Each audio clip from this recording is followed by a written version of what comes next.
Nous nous remettons entre tes mains, Dieu vivant. Nous te bénissons, nous te rendons grâce.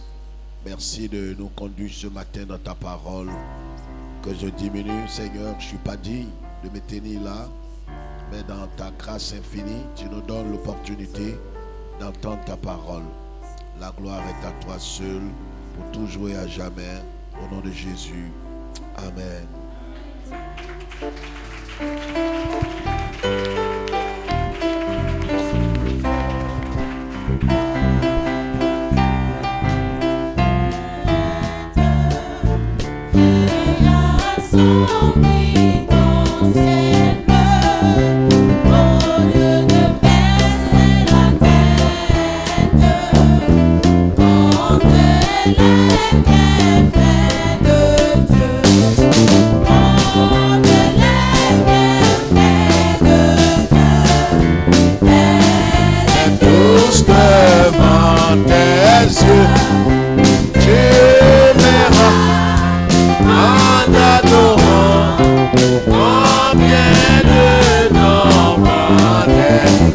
Les instruments. Les bienfaits de Dieu, mets-les tous devant tes yeux. Tu verras en adorant combien le nombre en est grand. Compte les bienfaits de Dieu. Mets-les tous devant tes yeux. Tu verras en adorant combien de nombre en est.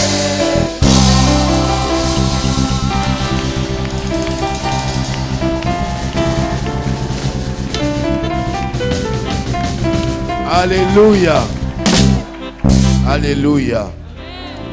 Je veux que tu dises à quelqu'un juste à côté de toi, le Seigneur est vivant, il est fidèle.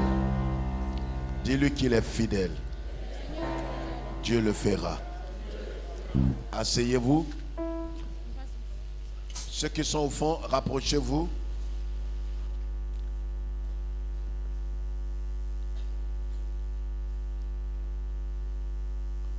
Alléluia.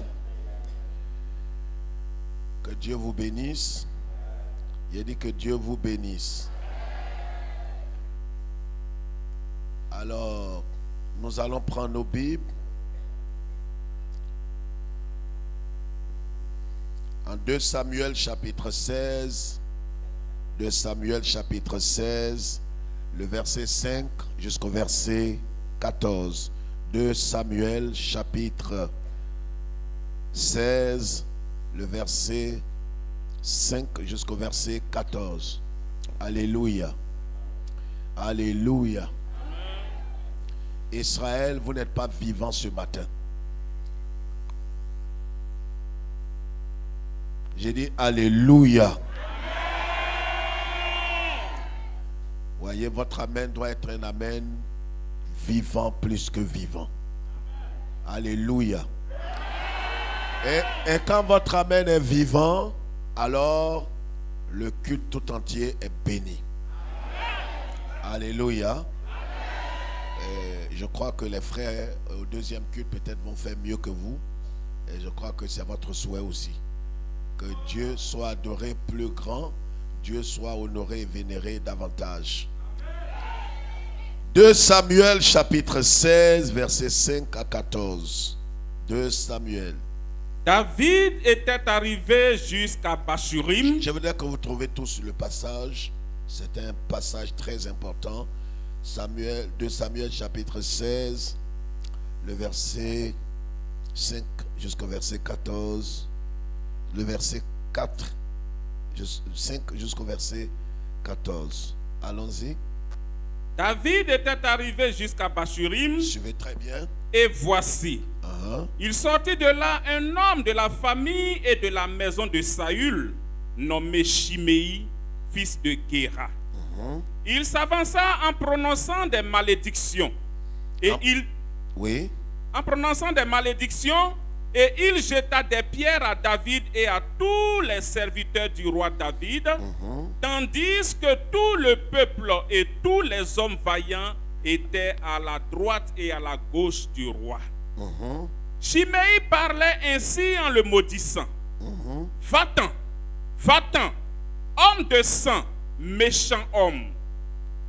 L'Éternel fait retomber sur toi tout le sang de la maison de Saül, dont tu occupais le trône, et l'Éternel a livré le royaume entre les mains d'Absalom, ton fils.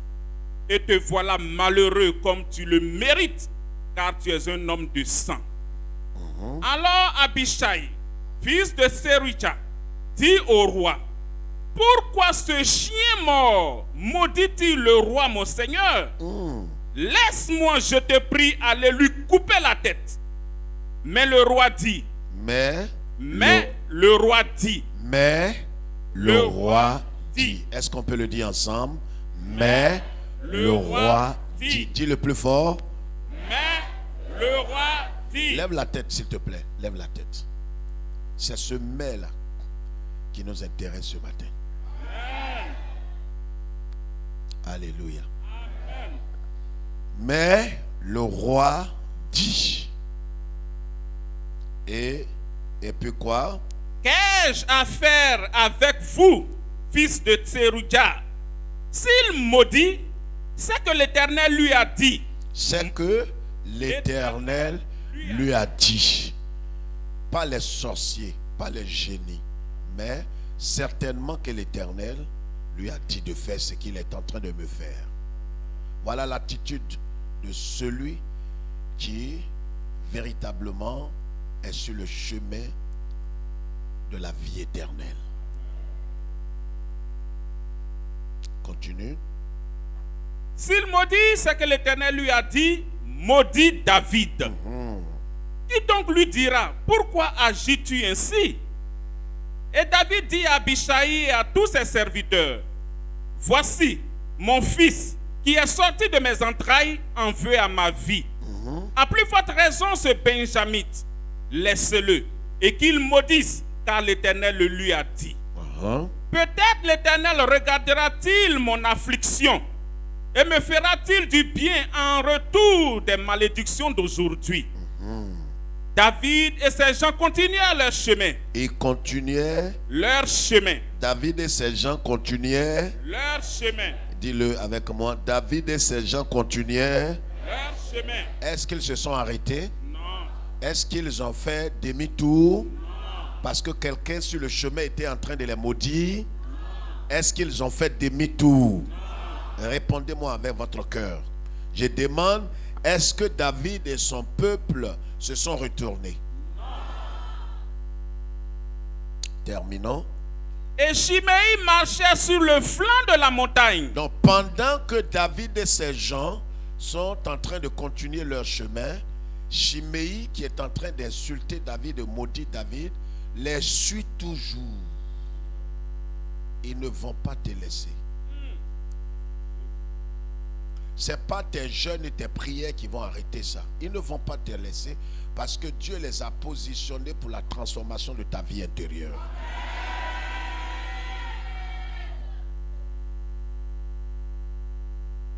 Continue. Et Shimei marchait sur le flanc de la montagne près de David. Et en marchant, il maudissait. Il continue de maudire. Il jetait des pierres contre lui. Deuxième chose, il jetait des pierres. Il faisait voler la poussière. La poussière, les trois choses là, il mettait ça sur David. Il le maudit, il lui jette des cailloux, il met la poussière sur lui. Un roi. Pas quelqu'un d'autre, pas quelqu'un de profane comme ça, un roi. Je voudrais que le Saint-Esprit t'aide ce matin et m'aide ce matin à comprendre ce passage. Le roi et tout le peuple qui était avec lui arrivaient à quoi? À Jéphim, et là ils se reposèrent.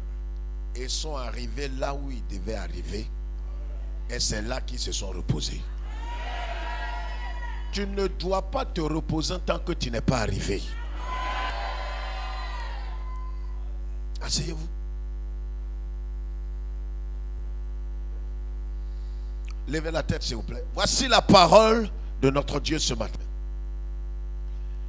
Vous savez, Dieu, il est bon, comme notre frère l'a dit tout à l'heure, malade, secoué, mais le Seigneur, dans sa compassion et dans sa miséricorde, lui a fait grâce. Amen.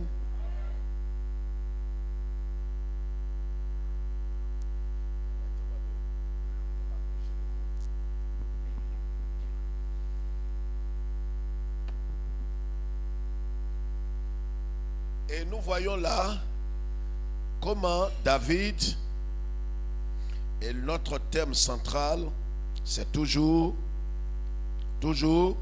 la croix, le chemin de ceux qui et achèvent la course. Nous l'avons dit. Frère, Dieu avait choisi David. Levez la tête, s'il vous plaît. C'est Dieu qui a choisi David. La Bible dit qu'il avait rejeté le roi Saül. Et il a envoyé le prophète de Dieu aller dans la maison d'Isaïe et il a choisi David.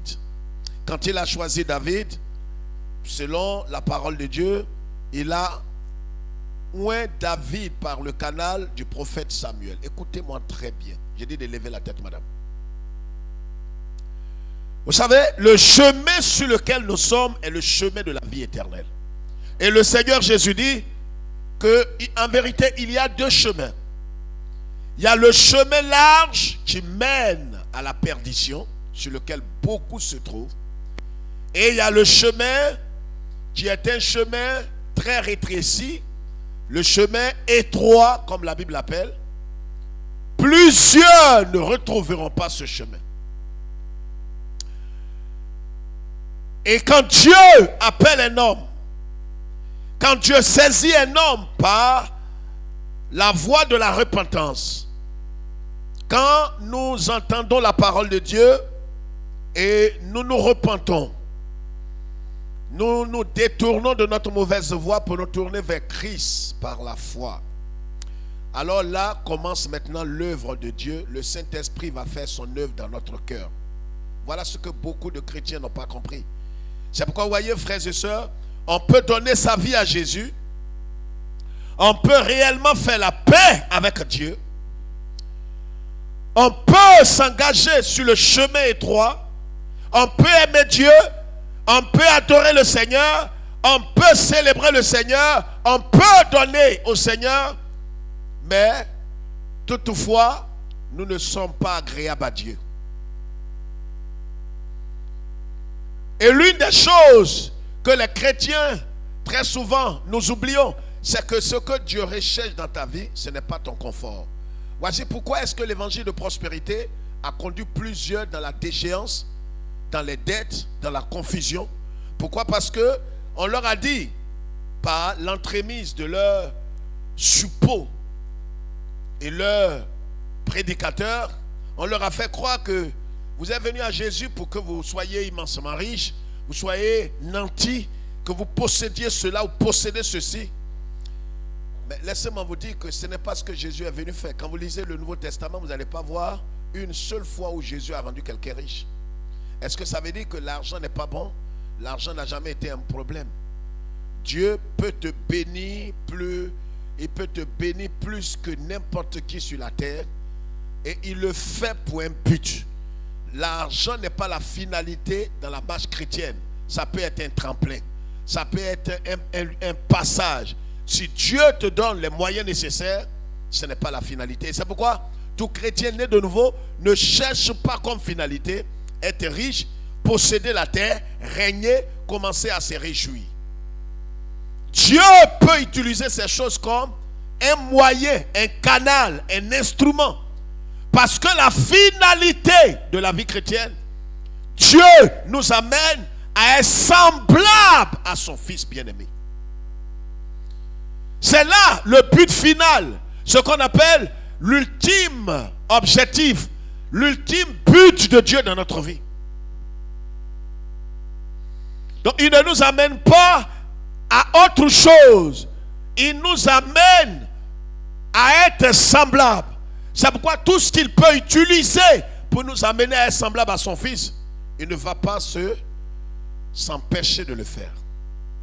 Vous ne serez pas heureux sur cette terre, même étant dans l'église, si après avoir reçu Jésus, vous n'avez pas emprunté le chemin étroit pour vous laisser conduire par le Saint-Esprit jusqu'à ce que vous soyez semblable à Christ dans son caractère et dans sa pensée.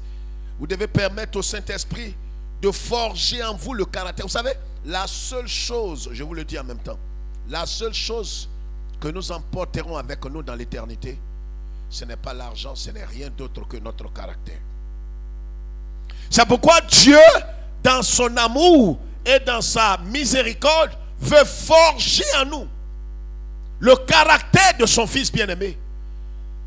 Il veut forger en nous la vie de son Fils bien-aimé. C'est pourquoi il ne peut pas se priver de tout ce qu'il peut utiliser pour nous forger un caractère qui est semblable au caractère de Jésus. Si vous n'avez pas le caractère de Jésus, vous pourrez avoir les dons, vous pourrez avoir tout, mais vous serez misérable et vous n'allez pas achever la course. Vous voyez, c'est pourquoi beaucoup cherchent la main du Seigneur, mais ils ne cherchent pas le cœur du Seigneur. Ils veulent ce qui est dans la main du Seigneur. C'est une bonne chose, mais c'est mieux de chercher ce que Dieu pense, ce que Dieu veut pour nous. Et c'est pourquoi, vous voyez, frères et sœurs, Dieu a choisi, je récapitule, Dieu a choisi David. Qu'est-ce qu'il a fait? Il a choisi David, il a oint David. Il dit David est l'homme selon son cœur, mais en même temps, il a compris que en David n'était pas parfait. Quand Dieu t'appelle, il a un travail à faire dans ta vie. Il t'appelle tel que tu es, mais il ne va pas t'utiliser tel que tu es. On vient à Jésus tel que nous sommes, mais nous ne resterons pas dans cet état pour entrer dans le ciel. Il va t'appeler tel que tu es. Colérique, menteur, impudique, voleur, adultère. Mais tu n'entreras pas dans le ciel tel que tu es venu. Ça veut dire qu'il y a un temps que Dieu va choisir pour te transformer de l'intérieur. Parce qu'on peut avoir reçu Jésus et ne pas être transformé. Et c'est pourquoi l'apôtre Paul dira en Romains chapitre 12, le verset 1er et 2 que nous avons cité, ne te conforme pas au siècle présent, mais sois transformé par le renouvellement de l'intelligence. Vous voyez, quand nous étions païens, impies, inconvertis, je l'ai expliqué que notre âme, qui est composée de 3 entités, nous avons la volonté dans l'âme, nous avons l'intelligence et nous avons les sentiments. Ces 3 aspects-là, c'est ce qui constitue la personnalité d'un homme. Et quand nous venons à Jésus avec ces 3 aspects de notre âme qui n'ont pas été touchés. On a toujours les sentiments comme nous étions encore païens. C'est pourquoi quelqu'un peut penser mal. Quelqu'un peut avoir des mauvaises pensées, comme si lorsqu'il était encore païen. C'est pourquoi l'apôtre Paul, par le Saint-Esprit, dit, il faudrait qu'il y ait une transformation dans notre vie. La repentance nous a amenés véritablement à tourner le dos à notre vie passée. Mais la transformation de notre être intérieur va nous amener véritablement à découvrir et à demeurer sur le chemin étroit. Sans cela, il va être difficile. Et c'est pourquoi Dieu, dans sa souveraineté, il utilise ce qu'il veut. C'est comme vous allez à l'examen, et puis ce n'est pas à vous de dire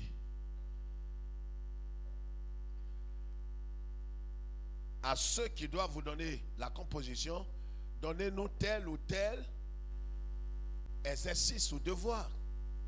Dieu veut que tu ressembles à son Fils, textuellement à son Fils. C'est ce que tu cherches.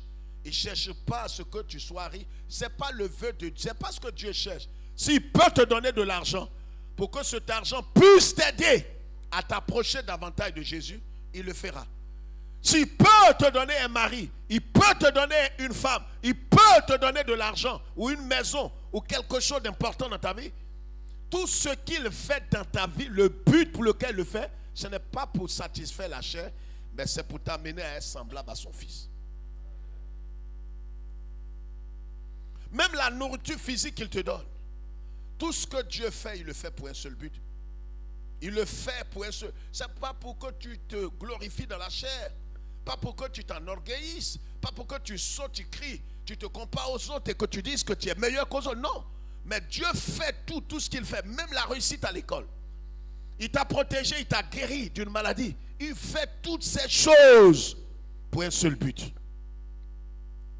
Quand on a compris cela, même le malheur qui arrive, Dieu sait pourquoi il l'a envoyé dans ta vie. La Bible dit que car toute chose concourt au bien de ceux qui aiment Dieu. Donc ce que nous pouvons appeler un malheur, en vérité, n'est qu'un miracle maquillé. Quelqu'un ne m'a pas compris. Et puis peut-être ça ne s'adresse pas à toi. Je dis, ce que tu appelles malheur, en vérité, Dieu ne peut pas amener un malheur dans ta vie. C'est pourquoi la Bible dit, si le malheur atteint souvent le juste, l'Éternel l'en délivrera toujours. Donc tout ce qui t'arrive, Dieu est au contrôle de ta vie. Il y a quelque chose qu'il poursuit. Il ne va pas arrêter cette chose. Pour certains, vous allez traverser des temps de tumultude, de rejet. Dieu peut permettre qu'on te renvoie de ton travail. Oh, c'est vrai. Les prospérités, c'est ceux qui écoutent l'évangile de perdition. Ils diront non, c'est pas possible que Dieu puisse toucher le cœur de quelqu'un pour qu'on me renvoie. Dieu peut permettre cela parce qu'il veut travailler dans ta vie. Il y a quelque chose que Dieu poursuit. Que là où on t'a renvoyé, il sait pourquoi est-ce qu'il a permis qu'on te renvoie.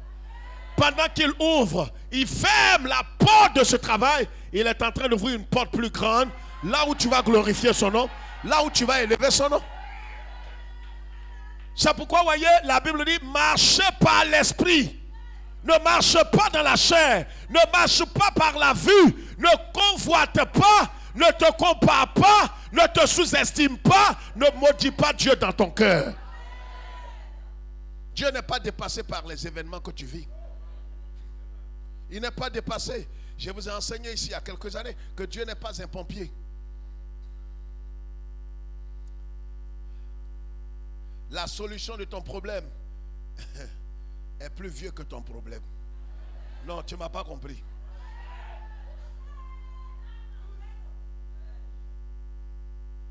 Vous voyez, quand tu as compris l'évangile, comme moi, tu peux ne rien avoir dans ta poche, mais tu es heureux. Tu peux être souffrant, mais ta joie est grande. Parce qu'en vérité, tu le dis avec Saint Paul, je sais en qui j'ai cru et je sais où il me conduit. Je sais que ce n'est pas facile. Peut-être tu t'es réveillé ce matin avec des injures, avec des paroles de ta femme ou de ton mari ou d'un patron, tu as eu un coup de fil ou quelque chose de bizarre autour de toi. Quand tu regardes, tu te demandes, mais Dieu, dimanche matin encore, où je m'en vais t'adorer, quelle est cette connerie-là? Non, Dieu sait ce qu'il fait. Il sait ce qu'il fait. Moi, je n'ai pas dormi toute la nuit. Quand je vous dis devant Dieu que je n'ai pas dormi, je n'ai pas dormi toute la nuit. J'ai eu une indigestion que je n'ai jamais connue. J'ai été très affaibli. Ma prière que le matin arrive, c'était même pas sûr que je me tienne là pour parler de la part du Seigneur. Très affaibli. Mais j'ai compris une chose, frères et sœurs. Dieu utilise tous les moyens pour vous rapprocher de lui. C'est pourquoi ce que tu appelles malheur, je te dis, ce n'est pas un malheur. C'est un semblant de miracle. C'est pourquoi c'est un semblant d'échec, un semblant de malheur. Regardez ce qui arrive ici. David est ouin. David est ouin, il est choisi. Dieu l'a choisi. Mais David est choisi, mais David ne peut pas s'asseoir sur le trône. Regarde, une chose est de se marier et une chose est d'être heureux dans son foyer. Une chose est de trouver du travail. Une autre chose est de jouir du fruit de ton travail. Voyez, ceux qui sont les ennemis de la croix, les ennemis de l'œuvre achevée de Christ, les ennemis de Christ, ils vous diront non, c'est pas possible. Tu sais, quand tu as accepté Jésus, il n'aura plus de difficultés. S'il y a des difficultés, ce sont les génies, ce sont les sorciers qui sont à la base. Non, la vie d'un fils de Dieu n'est pas contrôlée par les sorciers. Tant que tu penseras ainsi, tu seras le plus misérable des chrétiens. Ma vie ne peut pas être contrôlée par des sorciers. Les sorciers peuvent m'attaquer, mais ils ne conduisent pas ma vie. Et c'est pourquoi un véritable chrétien ne peut pas être possédé par des démons et ne peut pas être contrôlé par des démons et ne peut pas être assujetti par les démons.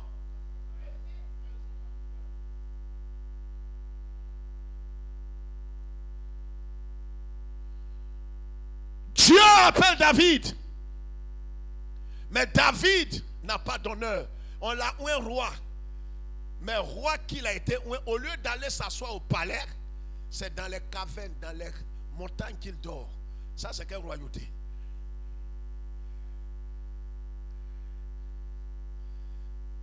Toi, tu es devenu chrétien, né de nouveau. Tu as quitté ton maître. Tu étais une prostituée. C'est le mot. Sortir un mari de quelqu'un, il n'y a pas un autre nom.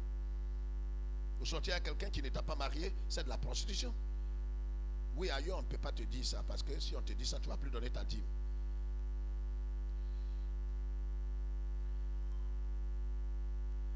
Tu viens à Jésus, tu laisses tout. Tu dis, ah, maître, à compter d'aujourd'hui, j'ai donné ma vie à Jésus. Je ne peux plus sortir avec toi. Maintenant, je suis sanctifié. Maintenant, je vais marcher dans la sainteté, dans la pureté. Et le Dieu qui m'a appelé les fidèles, il va me donner un mari.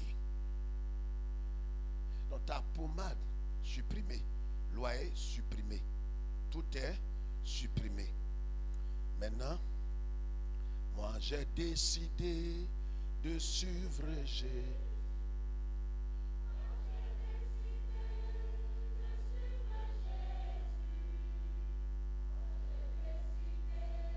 De suivre Jésus, toujours tout droit.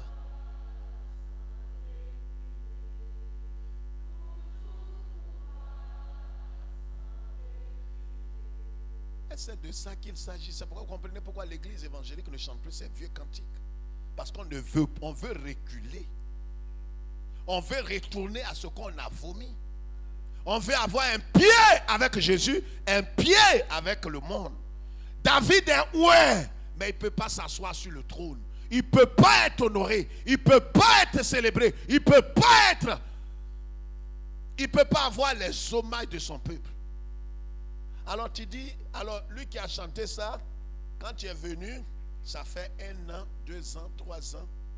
Tu dis, mais j'ai tout laissé là, c'est pourquoi?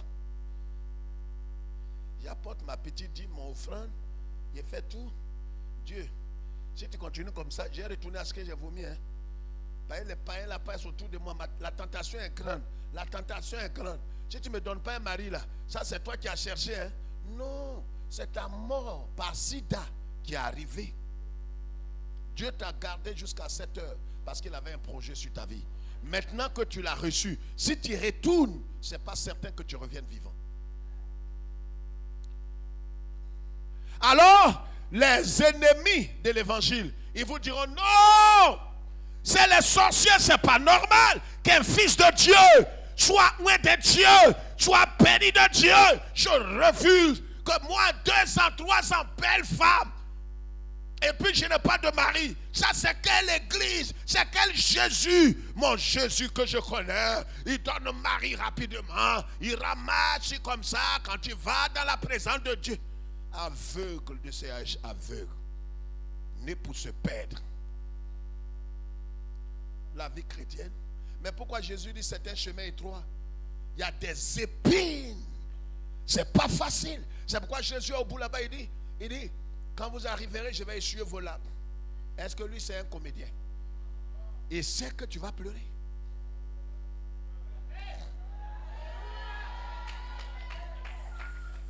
David, un guerrier par excellence, combattant, il tue C'est un guerrier. Il a tué des hommes en Israël. Et c'est lui Dieu choisi. Mais Dieu dit David, il était choisi. Mais tu vois, tu ne vas pas t'asseoir sur le trône. Si c'était aujourd'hui, on va dire à quelqu'un non. Tu vois, ce sont les sorciers qui bloquent ta vie. Ce sont les génies. C'est quelqu'un qui est assis sur ton ventre et qui t'empêche de faire un enfant. C'est quelqu'un qui est assis sur ton travail et qui t'empêche de prospérer. Vous savez, quand vous avez ces pensées, vous êtes malheureux dans votre cœur. Il y a beaucoup qui croient à ces conneries, ces bêtises. C'est que tu n'es pas enfant de Dieu. Tu n'es pas de Dieu.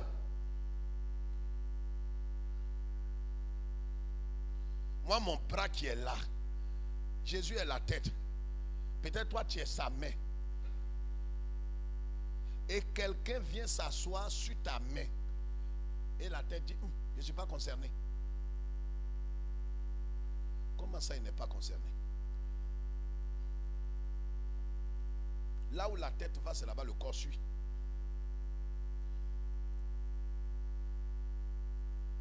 C'est pourquoi, regardez, sur les cartes d'identité et sur les passeports, vous n'allez pas voir une photo tout entière comme ça. C'est la tête là en présente. Mais c'est ça le mystère. C'est pas toi on cherche. C'est la tête là qui fait que tu traverses les ports. C'est la tête. Et qui est la tête? C'est Yeshua. Si ton entreprise est en train de prospérer, ce n'est pas le corps qu'on cherche, c'est la tête. C'est pourquoi, regarde, quand tu prends ta carte d'identité, c'est la tête là qui est dessus. Quand on voit la tête, il n'y a pas un policier qui dit le corps. Regarde, tu es arrivé là où tu es à cause de la tête.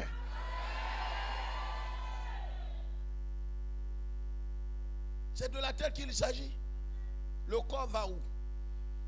Quand il n'y a pas de tête, le corps, même s'il est en un bon point, il est mort, fini. Je vais dire à quelqu'un, laisse Dieu faire son travail dans ton cœur. Ne te presse pas. N'empêche pas la main de Dieu. David, la Bible dit, qu'est-ce qui va se passer? David, Dieu va le transformer. Le premier point important, l'humilité. Vous savez, Dieu résiste aux orgueilleux. Ceux qui écrivent et ceux qui nous suivent aux États-Unis et partout à Londres, écrivez. Le premier point. Voyez, quand Dieu a saisi le cœur de David, Dieu a commencé à transformer la vie de David. Il était roi, mais il n'était pas assis sur le trône. Il était roi, mais Dieu n'a pas permis qu'il règne. Parce que s'il règne dans cet état, il ne va pas être un bon roi. Dieu, il y a des choses qui ne te permettra pas de commencer. Ce n'est pas que tu n'es pas une belle femme. Ce n'est pas que tu ne vas pas te marier. Tu vas te marier. Le problème est que si tu vas dans le foyer étant converti, mais que le cœur n'est pas transformé, tu vas être divorcé. Or, célibat ne fait pas rendre comme divorcé. C'est pourquoi tu vois, ça fait des temps, tu pries, mais Dieu dit, ma fille, attends. N'emprunte pas des raccourcis. Ne te presse pas. Ne va pas sur Internet. Reste calme. Reste calme. Reste calme. Je vais changer ta colère démoniaque qui est dans la famille, qui fait que des femmes se marient, elles retournent. Se marient, elles retournent. Toi, je vais briser la colère. Je vais briser l'animosité. Je vais briser le manque de pardon. Je vais briser le ressentiment. Quand tu vas partir, tu vas rester là-bas. C'est pourquoi, vous voyez, Dieu n'est pas pressé. Il n'est pas pressé. Il sait ce qu'il fait. Aujourd'hui, certaines femmes que vous enviez, qui sont même dans l'église, que vous connaissez, sont dans des foyers. Mais comme elles n'ont pas trouvé grâce aux yeux de Dieu d'être transformées avant d'entrer dans le foyer, elles sont dans le foyer, mais elles regrettent. Elles veulent sortir. Or, quand on entre, on ne sort plus. C'est pourquoi Dieu, là, actuellement, ton temps de sortir, c'est ça, maximiser. Et le temps que tu perds là, tu crois que tu perds du temps. Tu ne perds pas du temps. C'est pareil, tu ne vas plus sortir quand tu vas rentrer. Dis Seigneur, je ne savais pas. Je suis là maintenant. Transforme-moi. Brise-moi, oh brise-moi. Il faut me brocader. Terrasse-moi.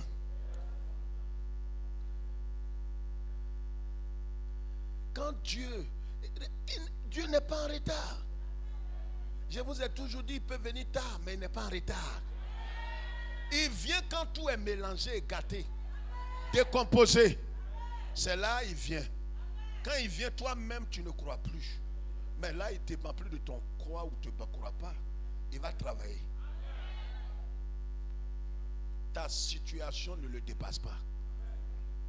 Tu es venu ce matin avec peut-être la tristesse, le ressentiment. Enlève ça. La situation que tu es en train de vivre là, c'est Dieu qui a permis ça. Tu diras, pasteur, attends, pasteur, attends. Pasteur, attends. Pasteur, tu ne sais pas ce que je suis en train de vivre. Je ne sais pas, mais je sais. Il dit, c'est le Seigneur qui a permis ça. Ce n'est pas lui qui a fait, il permet. Il a permis ça pour que cette situation t'amène à un changement. Il va utiliser cette situation. Regarde, Dieu ne va pas changer. Il y a des gens qui vivent avec vous. Dieu peut te donner une femme à caractère bizarre, un homme bizarre, mystique, païen, impudique. Il cherche femme jusqu'à il cherche sa propre petite soeur. Ça veut dire il est maudit. Mais regarde, tu te demandes, pasteur, ça aussi c'est Dieu qui m'a donné. Oui, Dieu permet cet homme dans ta vie parce qu'il va l'utiliser dans sa dureté, sa méchanceté là.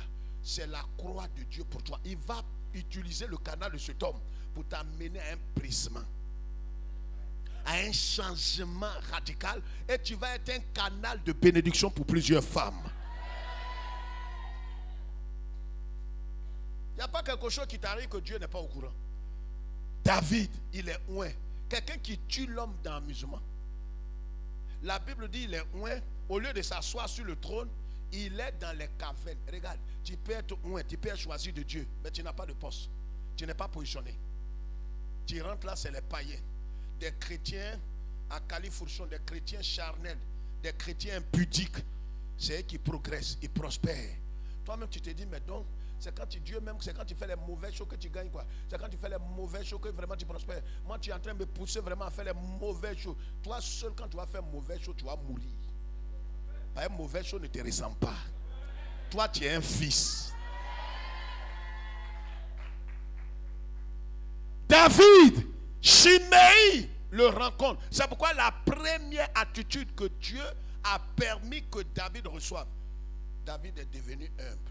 Regarde, quand tu es humble, c'est que Dieu a fait quelque chose dans ton cœur. Parce que la Bible dit Dieu résiste. Orgueilleux, c'est quelqu'un qui est sûr de lui. Regarde, quand tu étais jeune fille au lycée, au collège, tout le monde, on t'appelle Miss. Les petits concours de Miss au quartier, tu es tout, tu gagnes. Mais pourquoi tu n'as pas marié? C'est Dieu qui est en train de... Ça dit ta beauté, ton nez est droit, on dirait chinois. Ton nez là va s'aplanir d'abord. Il n'y a pas ride sur ton visage. Mais Dieu qui est souverain, il va permettre. Regarde, il y a des rides qui vont venir. Saint qui est debout va commencer à s'affaisser. C'est-à-dire, tes appuis là, il va aplanir ça. Parce que pour toi, dans ta tête, même quand tu t'es converti, tu te dis, ah, j'ai des atouts. Ce qui est certain, même si ça dure, en tout cas, quand je regarde dans l'église, s'il y a quelqu'un qui va se marier, en tout cas, c'est moi. S'il y a quelqu'un qui va se marier, c'est moi. Mais comme tu comptes sur tes appuis, regarde, Dieu n'aime pas ceux qui comptent sur des choses physiques, des choses charnelles. Dieu est un Dieu jaloux. Il ne veut pas que tes regards soient sur un autre. Donc tes appuis humains, David, il se croit fort. Il est guerrier, il tue. Il est champion dans la bataille. Il a tué Goliath, il a fait. Mais quand Dieu l'a appelé, Dieu dit, tu vois, tu es un petit. Il dit, moi, Dieu, tu joues à moi. Je suis dangereux. Tu n'es pas dangereux. Tu es un enfant. Tu n'es pas fort. Dieu va commencer à dépouiller David. Il va enlever l'orgueil. David est là comme ça souvent. Il envoie des gens aller prend l'eau chez les Al-Qaïda. David est là comme ça. Il frappe. Il peut frapper ton mari et puis te prend. David faisait des choses. C'est tout ça Dieu. Il a oint. Il dit, ah bon, la porte du palais c'est où? On dit non, tu n'entres pas encore. Yeah. Je suis oint là, c'est pourquoi? On dit oui, tu es oint, mais tu n'entres pas au palais. 13 ans, David dort dans les cavernes, dans les trous, dans les termitières. C'est ce que l'évangile de prospérité n'a pas compris. On dit on va régner, tu trembles, on dirait à régner, on va régner. Tu ne vas pas régner, tu vas être malheureux. C'est pas le temps de régner. C'est le temps de se dépouiller. C'est le temps d'être semblable à Christ. C'est le temps de se conformer à Christ dans sa mort. Quand il est venu, il a commencé à régner? Non, il a pris le chemin du désert. Après ça, on l'a tué. Après ça, il est sorti. C'est ça, il dit, soyez mes disciples. Il a dit non. De toute façon, tu as commencé, je ne veux pas ça. Je veux quand tu es sorti du tombeau là. Tu ne te conformes pas dans sa mort, tu ne vivras pas la puissance de la résurrection. Voilà l'évangile perverti qui est enseigné dans 90% des milieux évangéliques. On a des chrétiens abrutis, des chrétiens charnels, des gens qui pensent qu'ils vont achever la course. Parce que toute leur mentalité, comment ils vont faire? Ils vont dominer, régner, percer, gouverner. Dieu suscite un homme. Donc David, qu'est-ce que Dieu fait? Qu'est-ce que Dieu fait? Il sème en lui premièrement quoi? L'humilité. Deuxième chose, Dieu va amener David à le consulter en tout temps et en tout lieu. 2 Samuel 5, verset 19 et verset 23. On va lire ce passage. Voyez? 2 Samuel. Allons-y très vite, s'il te plaît. On a 5 minutes pour laisser la place au deuxième culte. David consulta l'Éternel. David, lit le verset qui est avant. Les Philistins arrivaient et se répandirent dans la vallée des Réphaïm. Les Philistins, ils sont venus, ils ont encerclé David.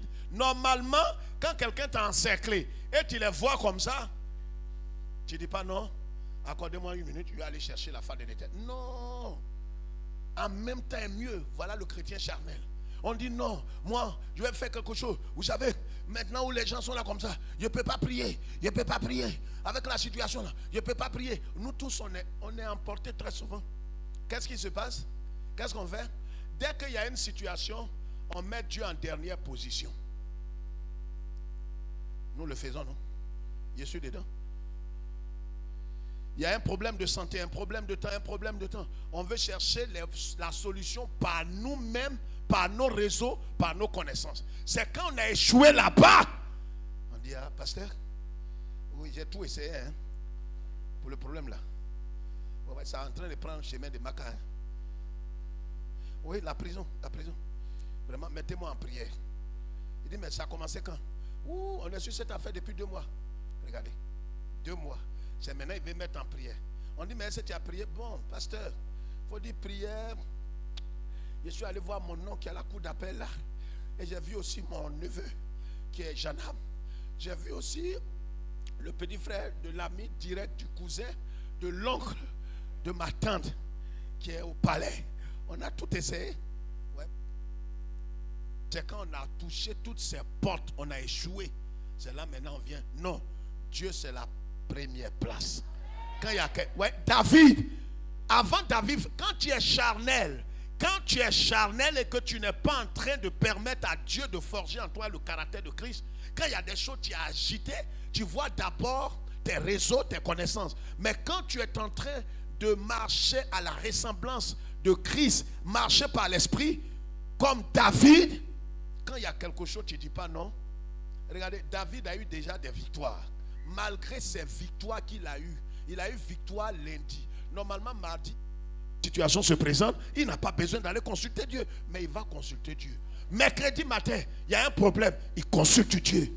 Ne dis pas non, je suis habitué. Ça là, c'est un petit problème. Ça là, c'est quelque chose. J'ai arrivé une fois comme ça dans mon entreprise. J'ai décanté ça.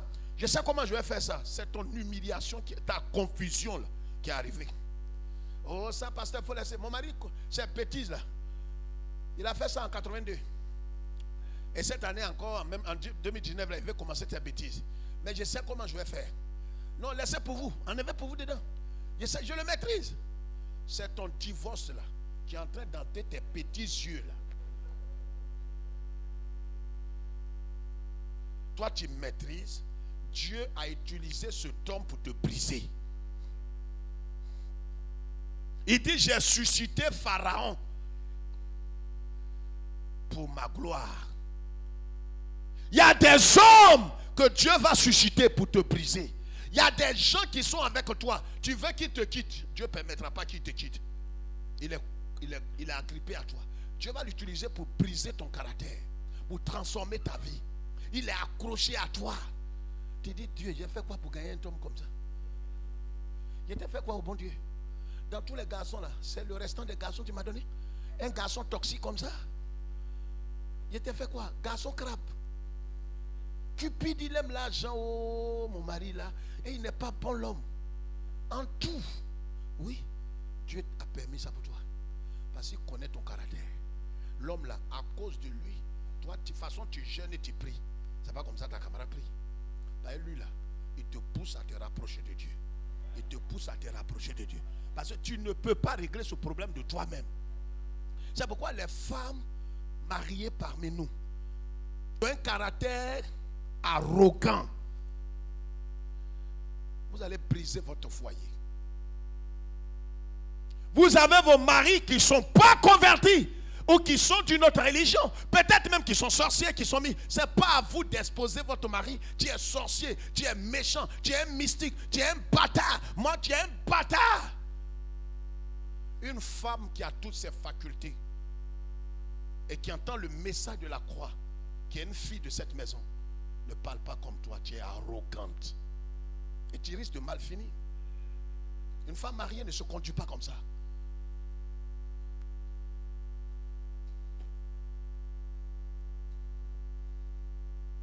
Aujourd'hui, il y a des hommes qui regrettent d'avoir épousé certaines femmes. Pourquoi? Ce n'est pas toi, ton évangile, qui va amener cet homme à Jésus. C'est ton attitude, ton comportement et ta vie. C'est ce que dit l'apôtre Pierre. C'est pas votre vie, une vie brisée, une vie humble. Ce n'est pas te parler en langue. Tu parles en langue, hypocrite. Mais tu es colérique. Tu tournes dos à ton mari. Tu le vilipendes, tu le critiques, tu l'humilies. Mais ta langue la sert à quoi?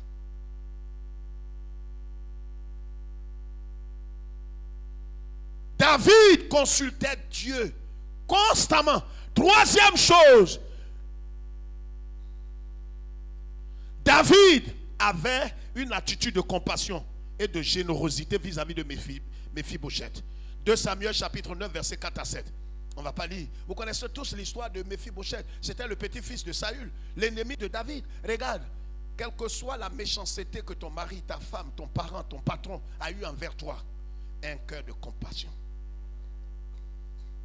C'est ça la croix.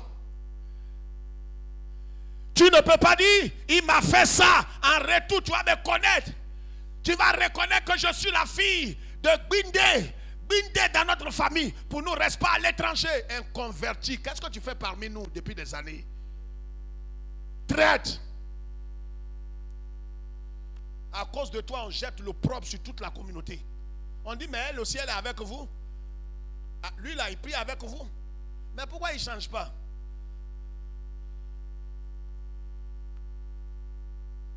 Je prie que cette parole ne tombe pas dans ton oreille qui n'entend pas bien. Voilà la croix. C'est pas ta vie brisée que ton patron reconnaîtra que tu es converti. C'est pas quand tu vas avoir la grosse Bible, tu te promènes, on dit, mais Madeleine, tu es chrétienne? Oui, patron, vous avez remarqué? Voilà ma Bible. Non, en dehors de ta Bible, on doit voir que tu ne triches pas. Tu ne t'habilles pas comme une prostituée. Tu n'exposes pas ton corps pour vendre ce qui est caché. Tu ne te pervertis pas. Tu es vis dans la sanctification, dans la sainteté en public et en privé. Ton comportement et ta conduite dans ton foyer révèle à ton mari que toi tu es passé par la croix et que tu es mort à toi. David était compatissant. Il devrait tuer Méphibosheth. Méphibosheth était un infirme. Et selon Lévitique, il ne doit même pas s'approcher de la table du roi. Mais David l'a reçu.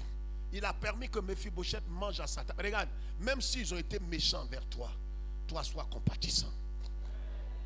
C'est ce qui peut bouleverser un païen.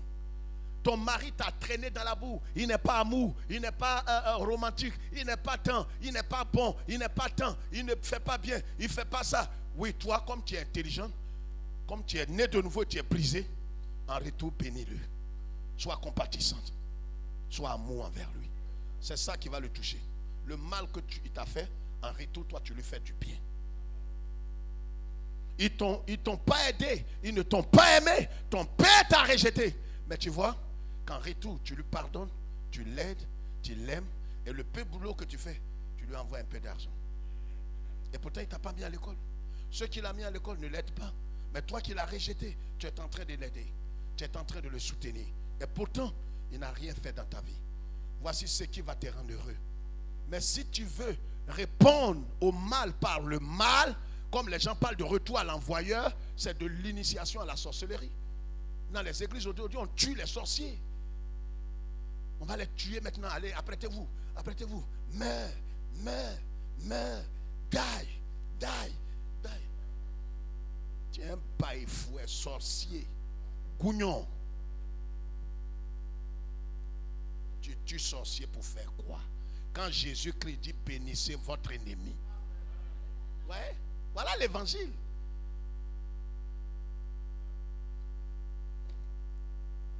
Il a accueilli Méphibosheth, il a nourri Méphibosheth, il a encouragé Méphibosheth. Regarde, ton ennemi, c'est pas à toi de le tuer. Fais-lui du bien. La quatrième chose pour terminer, David était rempli d'une attitude, d'une promptitude d'adoration. Regarde, il était prompt à adorer Dieu. 2 Samuel chapitre 6 versets 14 à 16. Quand David ne pouvait pas faire toutes ces choses. Mais regarde, quand Dieu t'a transformé, quels que soient les événements, tu vas avoir un cantique que tu vas adorer Dieu. Ça vient de ton cœur. Tu ne vas jamais te plaindre. Tu ne vas jamais mettre la faute sur les autres. Tu vas toujours bénir le Seigneur. Frère, voici les 4 attitudes que David a développées dans son cœur. Que Dieu a forgé dans le caractère de David. L'humilité. Deuxièmement, ça quoi? Il était entièrement dépendant de Dieu. Il consultait Dieu en tout temps et en tout lieu et pour toutes choses. Je vais commencer un petit commerce là. On dit, mais est-ce que vraiment le Seigneur... Oh, allez, tout ça, pour vendre encore oignon, c'est Dieu qui doit venir. Oignon, c'est ce qui marche actuellement. Il n'y a pas besoin d'aller consulter Dieu pour dire, Dieu va me dire, ma fille, vends oignon, vends oignon. Tu te mets à vendre, tu as vu ta camarade vendre oignon, elle va, elle vient. Et comme tu es envieuse, comme une femme envieuse qui a son mari, mais ces deux yeux-là sont dans le foyer des autres femmes. Hein, tu vois, on lui a acheté ma copine, son mari lui a acheté une voiture. Tu ne sais pas qu'il vend drogue. Tu es en train de pousser ton mari dans les bras de l'esprit.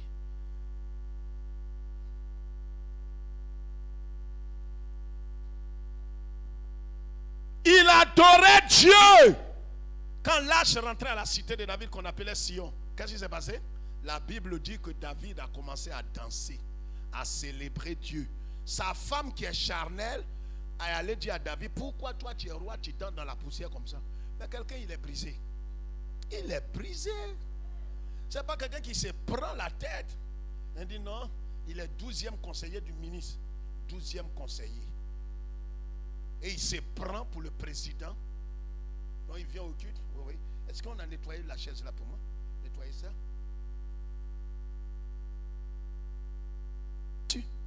Je suis le 12e conseiller du ministre. Et qu'est-ce qu'on fait avec ça? Même si ton grand même vient ici, on ne met pas bâche. Il est président, c'est pour lui et sa famille. Et aujourd'hui, c'est ce qui tue l'église évangélique. dès qu'un petit quoi vient dans l'église, c'est fini, on change le message. Ah, tout le monde est béni. Et même ceux qui sont pédés, vous êtes bénis. Bénis les lesbiennes, les prostituées, vous qui Gandjou, vous êtes bénis. Et le Seigneur est avec vous, que Dieu me juge. Depuis quand Gandjou est béni? On dit, mais si tu ne dis pas ça, comment elle va apporter sa dîme? Si tu fais ça, elle va aller ailleurs. Elle n'a qu'à aller avec toute sa famille dans l'autre église. On n'a pas besoin de pourriture comme ça. Si tu ne veux pas changer. Frère, Chiméi, qu'est-ce qu'il n'a pas fait? Il a maudit David. Il a fait tout. Il a mis la bouche. David dit, cet homme-là, c'est Dieu qui l'a poussé à faire ça pour me briser. Regarde, Dieu a suscité des gens pour te briser. Il ne faut pas les maudire. Quelqu'un que Dieu utilise pour te bénir, est-ce qu'on le maudit? Judas, c'est pourquoi Jésus l'a regardé, il dit, tu es béni. Les gens disent, ah, maître, c'est lui qui t'a vendu. Il dit, oui, c'est grâce à lui que je vais être connu dans le monde entier. Ton ennemi, Goliath, c'est grâce à lui David a été connu. On va se lever. Dis à quelqu'un, ne maudis pas ton ennemi. Oh, oh, dis-lui fort. Dieu va l'utiliser pour forger en toi un caractère qui honore Dieu. Ne maudis pas Dieu pour les épreuves que tu vis. Dieu n'est pas surpris. On va lever les mains. Seigneur, que ton nom soit béni et que, Seigneur, cette parole soit gravée sur la table de notre cœur. Nous sommes venus, nous avons entendu ta parole, nous nous remettons. Seigneur notre Dieu, de nous donner la sagesse et l'intelligence de demeurer dans cette parole. La gloire est à toi. Seigneur, combien de fois n'avons-nous pas accusé des hommes de sorciers, de ceci ou de cela? Donne-nous, Seigneur, le discernement à marcher sur le chemin étroit, à demeurer dans ta voie, à être transformé de l'intérieur en vérité afin d'être semblable à Jésus. Car ce que tu poursuis dans notre vie, ce n'est pas notre confort, ce n'est pas notre richesse, notre fortune, même si ces choses sont nécessaires. Mais la chose la plus importante et le plus essentiel, c'est que nous soyons semblables à ton Fils. Aide-nous à devenir, car en vérité, ce que tu poursuis dans la vie d'un homme et ce que tu attends d'un chrétien, ce n'est pas ce qu'il va faire, mais ce qu'il va devenir. Laisse-nous aller dans ta paix pour ce premier culte. Au nom de Jésus, l'assemblée dit Amen. Demeurez bénis.